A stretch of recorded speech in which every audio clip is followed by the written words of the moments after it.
오늘 이 밤 우리에게 주시는 하나님 말씀은 출애굽기 25장 1절에서 22절 말씀까지입니다.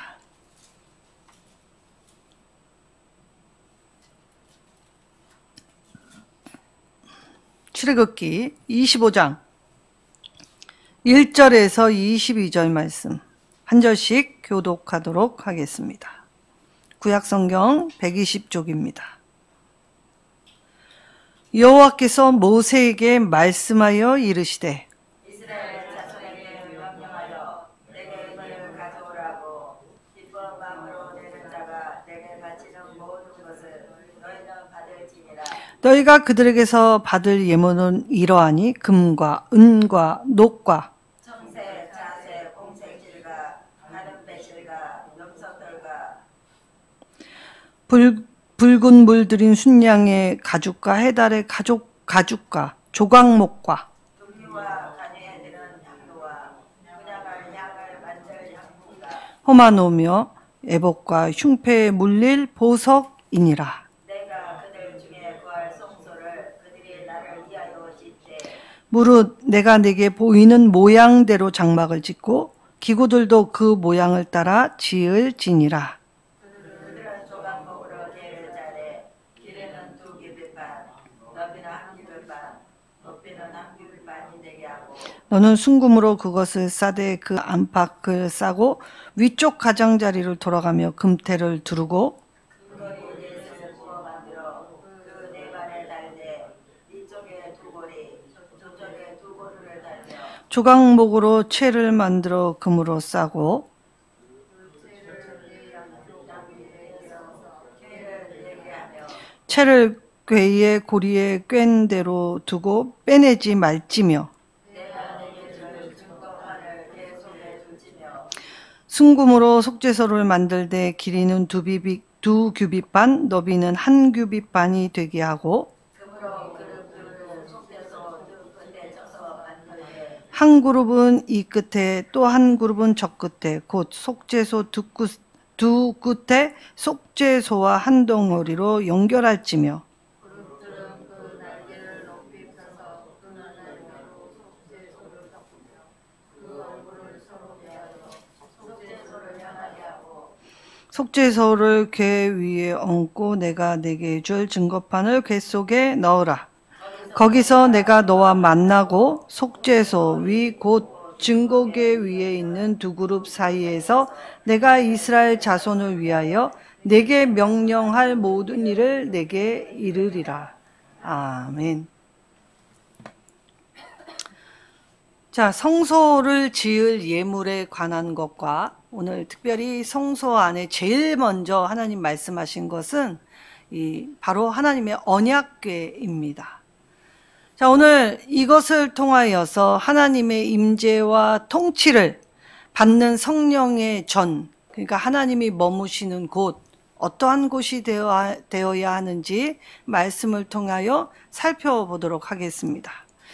자, 이스라엘 자손들은 원래 아무것도 없었던 자입니다. 애굽에서 착취와 억압의 대상이었지요.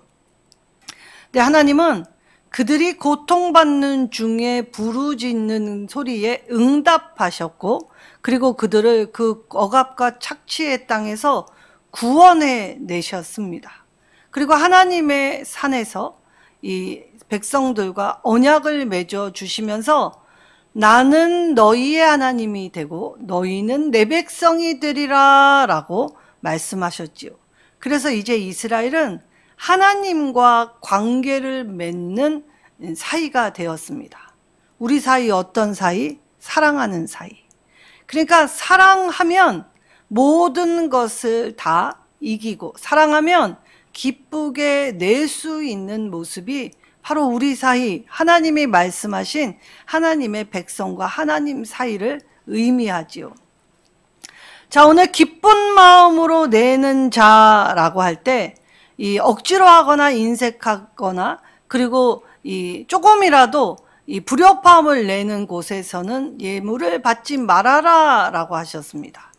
자, 하나님이 백성을 만나 주실 그곳을 지으라 하실 때에 이 성막은 천국의 모형도라고 말씀드렸지요. 그 천국의 모형도 안에서 살아계신 하나님을 만난다는 자체가 인간에게는 큰 은혜입니다. 인간은 하나님을 볼 수 없는 존재인데도 불구하고 하나님 스스로가 이 인간, 죄악된 인간 안에 머무셔서 그들과 함께 관계를 맺어주심으로써 그들의 약함을 도우시고 함께 해 주실 때 하나님은 그들을 통해서 또 백성은 하나님을 통해서 그래서 유기적인 관계로 열매를 맺어 그 열매로 하나님을 기쁘시게 하고 하나님은 이 백성들을 사랑하시면서 동행하여 주시지요. 그래서 가장 친밀한 사이는 사랑해야 되는 사이들입니다. 사랑하지 않으면 그 어떤 것도 할 수 없고 감당할 수 없고 기쁘게 질 수가 없지요. 근데 사실 오늘 가만히 생각해 보십시오. 자, 시나산에서 언약을 맺고 난 후에 그들이 지금 자원하여 내라라고 하실 때 사실 그들은 아무것도 없었습니다. 그러니까 하나님이 내라고 하신 거는 하나님이 주셨기 때문에 낼 수 있게 되었지요. 언제 주셨습니까? 6월절 어린 양의 피로 이 장자의 죽음, 이 이집트에서 10번째 재앙에서 그들을 건져내실 때에 이제 이집트 왕 바로가 이 이스라엘 백성을 내보내지요. 억지로 내보냈습니다. 그때 하나님은 그동안 임금을 얻어내지 못하고 그리고 그들이 억울하게 그리고 그들의 수고를 공수로 내보내시지 않지요. 그리하여 그때 그 긴박한 그때에 이집트 사람들에게 그동안에 자신의 일했던 값을 다 쳐서 받을 수 있게 하셨습니다. 이집트 사람들이 이스라엘 사람들을 무서워하였기 때문에 이스라엘 사람들에게 주었지요. 자, 그럼 오늘 하나님께 바치라라고 할 때 예물은 어떤 것이 있었습니까? 3절부터 이 7절까지 금, 은, 놋, 청색, 자색, 홍색 실과 가는 배실과 염소돌, 붉게 물들인 순양의 가죽, 해달의 가죽, 조각목, 등유, 관유, 향료에 분향할 향, 그리고 호마노, 에버, 흉패에 물릴 각종 보석들. 금은 보화가 이미 이들 손에 있었다는 것이죠. 자, 세상의 가치로 보면 이거 내놓을 수 없습니다. 하나님이 구원하시고 하나님이 거저 주셨지만 인간의 탐욕과 욕심, 그래서 이것들이 진짜 자신의 삶의 가치라고 생각하면 낼 수가 없지요. 그런데 이곳은 어디? 광야입니다. 광야에서는 이것들이 하찮은 것들 중에 하나이죠. 무엇으로 바꿀 수 있는 가치를 지닌 것도 아닙니다. 그리고 이것들 사실 광야길을 지나올 때 짐만 될 뿐이죠. 무거운 짐. 그러니까 하나님께 바치라 할 때 이들이 세상의 가치가 아닌 하나님 중심의 가치를 두게 될 때에 이건 우리에게 중요한 것이 아니다 라고 하여 이 하나님 앞에 드릴 때 자원했으며 나아가 예물로 드렸다라고 합니다. 이때 히브리어 나다부라는 말에는 기쁜 마음으로 강요하다, 재촉하다. 자, 이상한 말이죠. 기쁜 마음으로 강요하고 재촉하다. 강요하고 재촉하는데 기쁜 마음이 될 수 있습니까?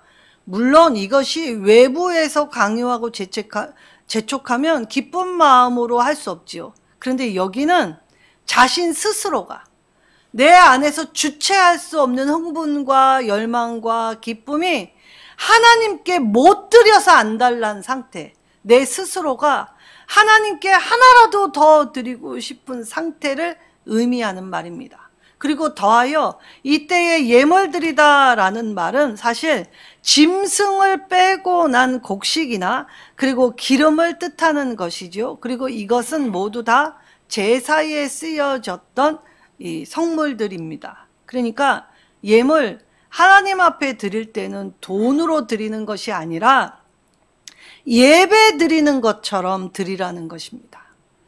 이 모든 것이 주께로부터 왔다. 내 삶의 주인 되십니다. 10계명의 1계명의 고백이 바로 이거지요. 주님이, 하나님이 내 삶의 주인 돼 주셨습니다. 그리고 내 삶에 생명을 주시고 생명의 시간을 열어주시고 생명의 관계들을 허락해 주셔서 지금 내가 함께 살 수 있습니다 라는 고백입니다. 그러니까 오늘 이들이 하나님이 내 삶의 주인 되십니다 라고 할 때 스스로 못 받쳐서 안달난 상태. 사실 그만 가져오라 할 정도로 백성들은 기쁨으로 내게 되었습니다. 자, 성경에는 바로 여기에만 이렇게 나와 있지 않지요. 자, 어디에 나와 있냐면 이상한 본문이 하나 있는데 바로 사사기 5장입니다. 가나안 왕 야빈은 굉장히 강력했던 군주이지요. 철병거가 900승이 있었다라고 하는 것 어마어마한 강대국을 의미합니다. 자, 오합지졸, 군대에 무슨 훈련을 받은 것이 하나도 없는 이스라엘, 고작 손에 뭘 들고 이 전쟁에 참여합니까? 농기구, 막대기. 고작 그걸로 지금 철병거를 상대해야 합니다. 근데 이때 전쟁 중인데도 이 백성의 지도자들, 방백들이 무엇을 했냐면 하나님께 자원하여 예물을 바치게 됩니다. 이상하죠? 전쟁이 있으면 하나라도 더 움켜쥐려고 하고 하나라도 더 가지고 있어야 안심이 된다고 하는 상황에 이 전쟁의 승패를 하나님께 맡기고 미리 감사하여 전리품을 뺏어서 주님께 드린 게 아니라 지금 있는 것을 먼저 하나님께 드릴 때, 그때 이 방백들 지도자들이 이 솔선수범하여서 기부금과 그리고 이 돕는 것으로 하나님께 예물을 많이 드렸을 때 드보라가 이 모습을 칭찬하였던 것이지요. 그리고 백성들은 이 방백들의 행보를 존경하게 되었습니다.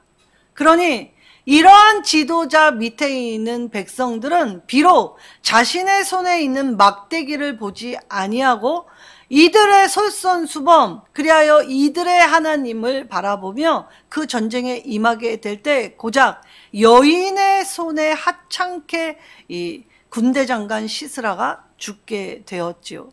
하나님의 전쟁 앞에서도 이 방백들이 만약에 철병거를 바라봤다면, 현상만 바라봤다면 낭망하였을 것입니다. 그런데 이때에 방백들은 하나님 앞에 먼저 자신의 마음, 신앙의 자세, 예물을 드렸지요. 이 전쟁에 참여할 때도 예배자의 모습으로 참여했다는 것입니다. 자, 그리하여 하나님 앞에 이것을 기쁘게 드렸더니 하나님께서 이 예물을 받으셨지요. 그러나 하나님이 이 예물 필요하신 분이십니까? 하나님은 돈이 필요 없으신 분이십니다. 그럼에도 불구하고 백성에게 받았다라는 표현은 하나님의 놀라운 은혜의 표현이지요. 하나님의 놀라운 은혜를 받은 자만이 자원하여 즐거이 헌신하는 자가 됩니다. 그리고 나서 이제 하나님이 만나 주시려고 하는 장소에서 첫 성물인 이 언약궤를 만들게 될 때 이 인간의 생각이나 인간의 방법으로 하지 않고 하나님이 말씀하시는 방법, 모양대로 지어야 했습니다. 한치에 오차가 있으면 안 되었지요.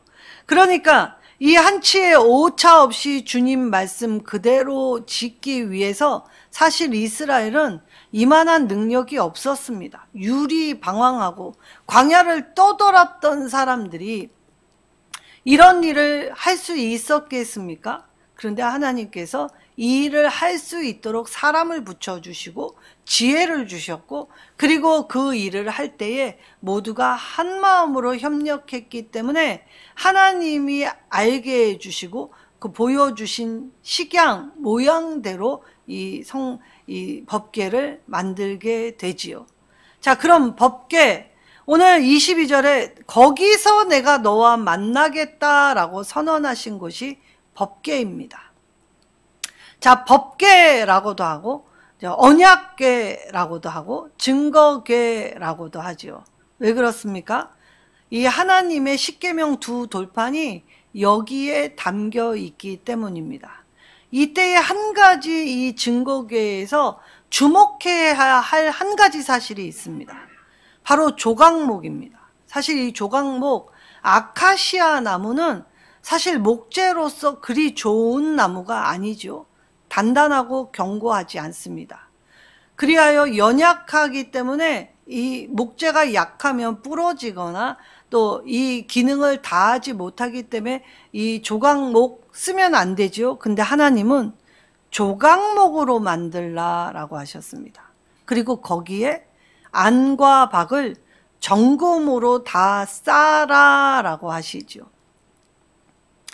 우리같이 연약한 인생을 하나님의 영, 하나님의 통치를 받게 될 때 정금같이 나아갈 수 있도록 불순물이 하나도 없이 하나님이 붙잡아 주시면 우리의 인생이 빛을 발할 수 있는, 많이 못 배웠다 하더라도, 가난하다 하더라도, 질병 중에 있다 하더라도 하나님의 영이 함께 하실 때 반짝반짝 빛날 수 있는 존재로 하나님께서 그와 함께 하시면 그에게 회복이, 그에게 이 세워짐이, 그리고 그를 통한 하나님의 계획이 온전히 이루어지지요. 그래서 이 법궤, 하나님이 이스라엘 백성을 만나 주시려고 한 이곳에 이스라엘의 연약을 내가 감싸 정금과 같이 나아갈 수 있도록 하겠다라고 하실 때, 특별히 사실 우리가 이러한 일들을 할 때 이 기계적 결합 하나하나 우리의 입장에서 이 일을 만들기 쉽게 하기 위해 따로따로 조립을 해서 연결시키는 방식이 아니라 하나님은 금덩어리 한 덩어리로 이걸 자르거나 나누지 않고 그것을 통하여 하나로 만들어내라 라고 하셨습니다. 하나님의 연합, 일치가, 성령의 충만함이 우리 안에 거하시게 되고 하나님의 말씀의 법을 따라가기 시작하면 이처럼 불가능할 것 같은 일들이 하나님을 통해서 우리의 삶에 이루어지게 되지요. 그래서 언약궤, 하나님이 우리를 만나주게 하시려고 만들게 하신 성물입니다. 근데 실상 이 언약궤는 1년에 한 번 대제사장만 들어갈 수 있게 되었지요. 그러나 신약에서는 이 언약궤에 특별히 언약궤 뚜껑을 이 속죄소라고도 하고 시은좌라고도 합니다. 자, 이 뚜껑에는 대제사장이 1년에 한 번 백성과 자신의 전체의 죄를 대속하기 위하여 이 어린 양의 피를 받아 이 언약궤 뚜껑, 바로 이 속죄소 시은자에 뿌리게 되지요. 바로 예수님의 십자가 대속을 의미하는 행위였습니다. 그리하여 주님께서 우리를 만나 주시게 될 때 죄 많은 인생이 예수 그리스도의 보혈로 씻김받지 않고서는 감히 하나님을 만날 수 없지요. 그럼에도 불구하고 하나님은 죄인인 우리를 늘 기다려주시고 부르십니다. 그래서 바로 거기 하나님이 임재하신 그곳에서 우리를 만나주셨던 것입니다. 자, 언약궤, 사실 우리가 장황하게 한 규빗반, 두 규빗반, 채에 고리에 채를 껴고 그걸 빼지 말라. 왜냐? 이동하기 쉽게. 하나님은 이스라엘 백성이 어디로 가든지 항상 거기 늘 중심에 이스라엘과 함께 하시겠다라고 약속하셨고 그것을 신실하게 이루게 되지요. 하나님의 임재가 있기 때문에 바로 그것이 거룩한 곳이 되는 것입니다. 사실 우리가 열왕기, 수요일 날 열왕기를 살펴보면서 열왕기 8장 27절에 사람의 손으로 지은 건물에 계시는 분이 아니시다라고 이야기하죠. 우리가 아무리 정성을 들인다 한들 하나님의 임재하심이 없다면 그건 건물에 불과하지 하나님이 거하시는 전이 될 수 없지요. 자, 하나님은 사실 우리의 어디에 거하신다고 말씀하셨습니까? 우리의 찬송 중에 거하신다고 말씀하셨습니다. 시 22편 3절에 그렇게 말씀하시죠. 우리의 찬송 중에 거하시려, 우리의 찬송을 받으시려고, 그리고 이 백성은 나를 찬송하기 위해 지었다라고 말씀하시죠. 그래서 하나님은 어디에 머무시냐? 우리의 찬송 중에 머무십니다. 자, 그러면 우리가 찬송가 배경사 꽤 오랫도록 보았지요. 거기에 작사자, 작곡자, 그 사람들의 인생이 녹아져 있습니다. 거기엔 나이 많은 사람, 나이 적은 사람, 남자나 여자나, 그리고 질병을 가지고 있는 장애인들, 약한 사람들, 그리고 이 오래 살지 못했던 사람들, 모두가 인생이 다 하나님을 만나게 됐을 때 내가 만난 하나님을 간증하고 고백한 신앙의 고백이 찬송이죠. 그러니까 우리의 찬송 중에 거하신다라는 말은 내 삶 가운데 내 희노애락 모두를 하나님이 함께 하실 때 모든 곳 속에서 하나님을 발견하고 하나님과 동행하는, 그래서 내 삶을 하나님께 드릴 때 우리의 찬송을 하나님이 받으시고 내 삶 자체를 기뻐하신다는 말씀입니다. 내 연약도 도우시고 내 미련도 고치시며 하나님이 항상 함께해 주실 때 미련한 우리가 때때로 하나님의 말씀을 제대로 깨닫지 못하여 오해할 때가 있지요. 자, 하나님께서 우리에게 오늘 성막을 지으라고 하셨던 건 늘 우리는 보여달라고 요청하는 연약함이 있었기 때문에 우리의 연약을 도우시기 위하여 내가 거기 임하겠다라는 증표로 만들라고 하신 것이 언약궤입니다. 그러나 사실 하나님은 어디나 계시고 어디에서나 누구든지 만나주시는 분이시지요. 그래서 하나님은 어디에 매여 계신 분이 아니십니다. 하나님의 영은 자유롭고 우주마저도 통치하시는 위대하심과 광대하심이지요. 그러니까 짧은 우리의 소견으로 하나님을 오해한다면 오늘 그 형식과 틀에 매여서 하나님이 우리에게 진정 바라시는 뜻을 깨달아 알지 못하는 것이지요.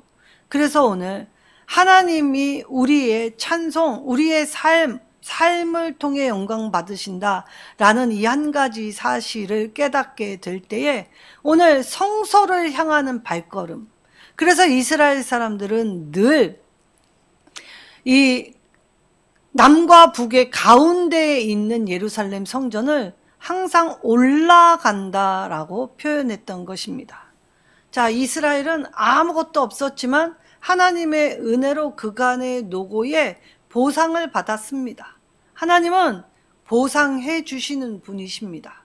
더하여 잘못을 보응하시는 분이시기도 하지요. 그럼 보상과 보응이라는 갈림길 안에 내가 오늘 나의 삶, 찬송을 어떻게 드릴 것인가, 이를 통하여 내 삶의 갈림길이 나로부터 주어지는 것이겠지요. 예정되어 누구는 살리고 누구는 죽이시는 분이 아니십니다. 그리하여 하나님을 만났다면 하나님을 알려고 노력하고 하나님과 관계 맺는 일을 해야 하지요.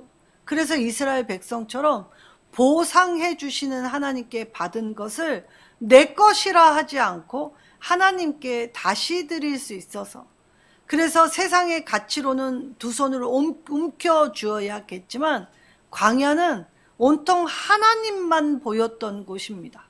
하나님이 가시면 따라가고 하나님이 멈추시면 멈추고, 그리고 하나님이 낮에는 구름 기둥으로 강렬한 햇빛에서도 안전하게, 그리고 밤의 추위를 불기둥으로 따뜻하게, 그리고 40년 동안 이 유리 방황했던 광야 길이었지만 의복이 헤어지지 않고 신발이 닳아지지 않았다라고 하셨지요.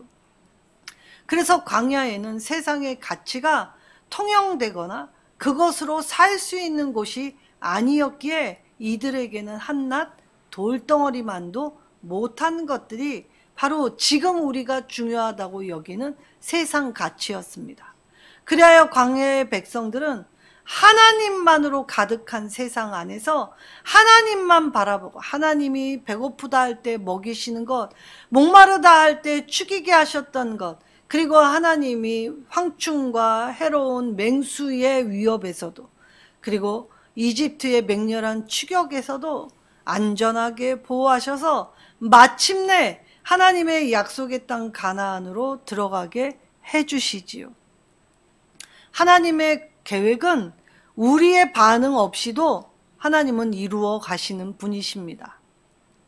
그런데 죄 많은 우리가 이 큰 용서함을 받았을 뿐만이 아니라 하나님의 법으로, 하나님의 은혜로, 그래서 새롭게 되어서 이 땅에서 예수 믿는 자로서의 길을 걸어가게 될 때에 우리가 오늘 주님과 같이 요한일서 2장 2절에 우리를 세워주시고 우리를 죄에서 구원해 주시기 위해 자신을 화목제물로 드렸던 예수님을 따라서 본받아 우리가 이 말씀 앞에서, 그리고 받은 은혜 앞에서 오늘 나는 어떻게 살아야 할 것인가를 깨달아 하나님과의 만남을 전혀 힘쓰는 자들이 되어야겠지요. 오늘 거저 받은 은혜를 거저 나누어 줄 수 있는 자가 바른 신앙의 삶의 태도입니다. 우리가 이 큰 사랑을 받고도 조금을 용서하지 못하고 미워하고 분열하고 다툼하는 얼마나 어리석은 행보로 결국 상처내고, 그리하여 있어서는 안 될 그 끝장을 보면서도 내 뜻을 굽히지 않는 우매함. 그러나 하나님은 오늘 하나님을 위해서가 아니라 우리 때문에 이곳을 세워주시고 이것을 만들게 하시며 이곳에서 만나주시겠다. 그래서 우리의 연약함을 늘 도와주시는 분이시다는 이 한 가지 사실을 잊지 말라라고 하셨던 것입니다. 우리에게 하나님께서 특별히 허락해 주신 장소, 바로 이 속죄소 뚜껑에 부어지는 어린 양의 피, 예수님의 보혈의 피의 공로로 말미암아 우리가 하나님의 율법을 범한 죄인이고 연약한 이들이지만 늘 하나님은 거기서 그리스도의 보혈의 공로로 깨끗함을 받은 우리, 하나님의 의의 옷을 입은 우리에게 하나님의 친히 강림해 주시는 역사로 하나님 앞에 설 수 있는 자, 죽지 않는 자, 그리고 하나님을 만나고 대화하고 소통할 수 있는 영광의 자리에까지 우리에게 은혜로 임해 주시는 분이십니다. 오늘 우리가 우리의 생각으로 이해되지 않는 부분을 억지로 강요하거나 풀어서는 안 됩니다. 이해되지 않을 땐 말씀 앞에 잠잠히 기다릴 줄 알아야 하지요. 그리고 하나님이 말씀하실 땐 분명히 행하는 용기도 있어야 합니다. 하나님은 항상 우리와 함께 해주신다 약속하셨고, 그 약속을 예수님을 통하여서 이 땅에, 말씀이 육신으로 이 땅에 오셔서 잃어버린 하나님을 되찾을 수 있도록 만들어 주셨지요. 그래서 하나님의 언약궤가 머무시는 곳, 성막, 거룩한 장소로 구별되었다라는 뜻입니다. 이 성막, 때때로 회막이라고도 얘기하죠. 이스라엘 백성들이 누구나 하나님을 만나고 싶은 열망을 가진 모두에게 이 차별 없이 임하게 모임의 장소로 주신 것이 회막입니다.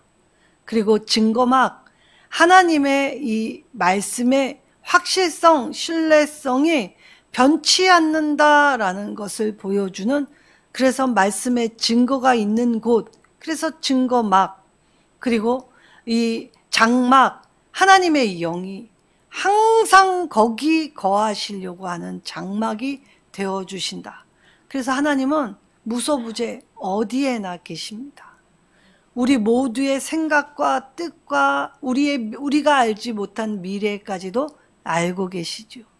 그 아심으로 내가 편협하게, 내가 미쳐보지 못하는 것도 세밀하게 만지셔서 전능하심으로 내 모든 것이 되어주시고 연결시켜 주시며 끊어지지 않게, 그래서 그 연합이 견고하여지고 그 결실로 말미암아 열매 맺게 될 때에 우리가 드리는 삶의 열매를 주님이 기뻐 받으실 뿐만이 아니라 다시 우리에게 나누어 주시며 그것을 통하여 서로 돕고 서로 사랑하여 이 하나님과의 친밀함을 유지할 수 있도록 인도해 주시는 분이십니다.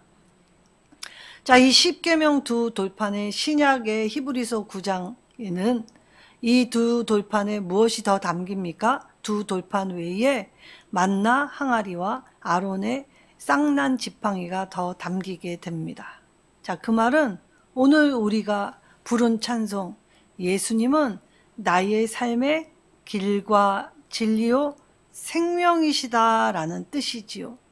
지팡이, 길을 갈 때 힘들면 의존하거나 위험이 닥칠 때는 자신의 몸을 보호할 수 있는 무기가 됩니다. 만나 항아리, 우리가 육체가 병이 들고 우리가 굶게 되면 에너지, 힘을 발휘할 수 없지요. 그래서 생명을 연장, 유지시켜주는 장치가 되지요. 그리고 진리, 수많은 사람들이 세대와 세대를 거쳐서 수많은 시간에 변치 않는 말, 예수님은 나의 구주시고 만유의 주가 되어 주셨으며 나의 참된 구원자라는 진리에 동의함, 그것이 진리입니다. 많은 사람들이 수많은 역사를 통해서 수많은 환경과 수많은 처지와 각자 다 다름을 통해서 한결같이 했던 말, 나는 전능하신 창조주 하나님을 믿고 나의 죄를 깨끗게 해주신 예수 그리스도를 믿고 성령님이 나와 늘 동행하여 주셔서 삶의 승리를 주신다는 이 한 가지 사실을 믿습니다 라는 고백입니다. 오늘 이 하나님의 언약궤는 바로 길과 진리요 생명 되신 예수님을 예표하고 모형하였지요. 그리고 예수님은 이 땅에 오셔서 우리의 길, 방황하지 않도록, 그래서 이 땅에서 유리하는 자의 삶이 되지 않도록 지키시고 인도하시고 보호하셨으며, 나아가 우리에게 어떠한 위협과 어떠한 권세와 어떠한 어려움 또 슬픔이 있다 하더라도 그 모든 것을 통하여 모든 인생의 길은 예수께로 다다르는 길임을 잊지 않게 하십니다. 그러기 위해 생명의 풍성함을 더하여 주시지요. 말씀을 잘 순종하는 자, 죽기로 작정하는 그 사람을 하나님은 결코 외면하시지 않습니다. 오늘 하나님의 법궤 앞에 나를 만나 주신다는 이 한 가지 사실로도 눈물 흘리며 감사할 줄 아는, 그래서 우리의 삶으로 진정한 찬송, 그래서 각자의 하모니로 함께 하나님만이 나의 참 구주십니다. 예수님의 보혈이 아니었다면 구원받을 수 없었습니다. 이런 부족한 나라도 성령님 항상 도우시옵소서 고백하시면서 오늘 우리 인생을 하나님 앞에 바르게 드리는 저와 여러분 되시기를 예수님의 이름으로 축원합니다. 오늘 이 주신 말씀 떠올리며 하나님의 임재, 하나님이 이 밤 기도하는 우리 각 사람에게 불과 같은 성령님, 구름 같은 성령님, 물과 같은 성령님 깨끗이 씻겨주시고 열정을 발하여지게 하여 주시며 하나님을 향한 온전함, 바름, 깨끗함으로 하나님 순종하는 우리가 되게 해달라고 우리 말씀을 붙잡고 주여 한번 부르짖고 간절히 기도하겠습니다.